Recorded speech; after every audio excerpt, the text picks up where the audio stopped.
25 organizations working to change U.S. policy towards Israel-Palestine, to support human rights, international law, and equality.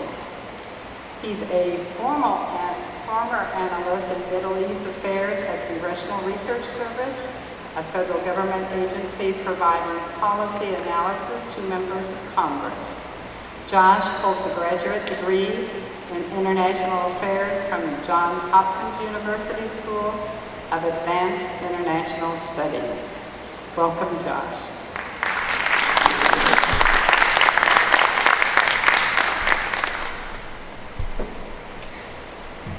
Good evening. I'm going to try to, let me angle this a little bit more so I can see the PowerPoint presentation.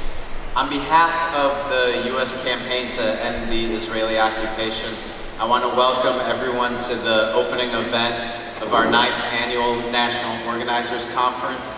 And also on behalf of the U.S. campaign, I truly want to thank the Islamic Society of Greater Kansas City for hosting us here this evening, for providing this wonderful hospitality, and for being such great partners with us in what's really a nationwide effort to change these very policies that Mustafa outlined a few minutes ago.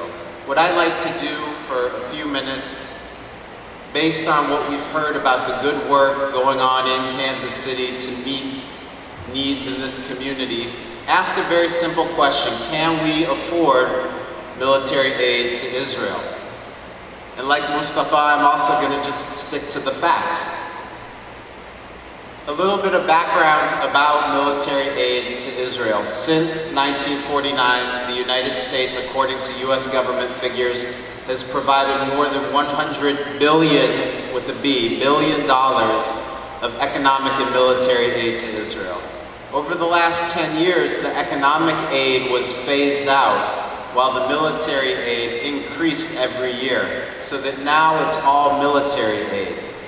And in 2007, the United States and Israel signed an agreement to provide $30 billion of weapons between 2009 and 2018, which represents an annual average increase of 25% over previous levels.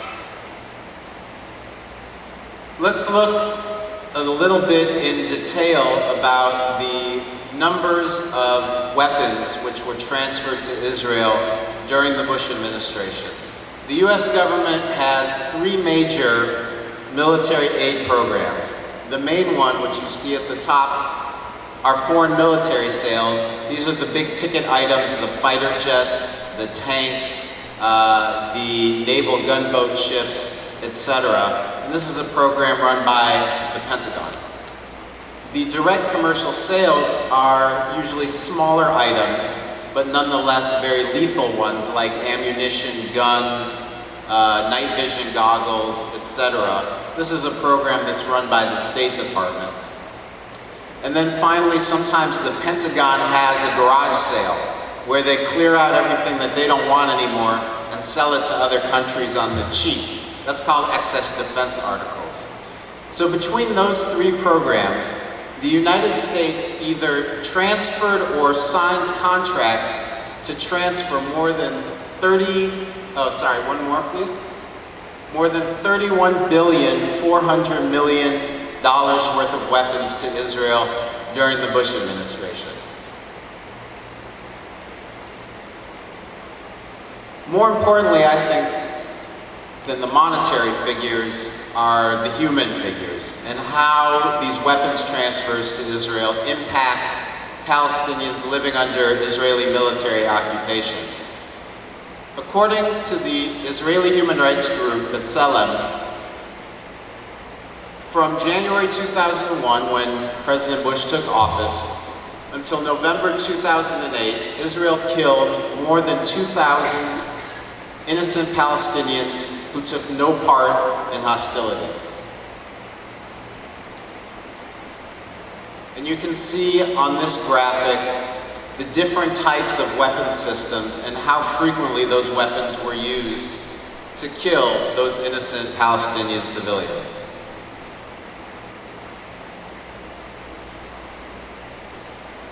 As all of you I'm sure know, in the waning days of December 2008, Israel launched a brutal full-scale attack upon the blockaded Gaza Strip, codenamed Operation Cast Lead.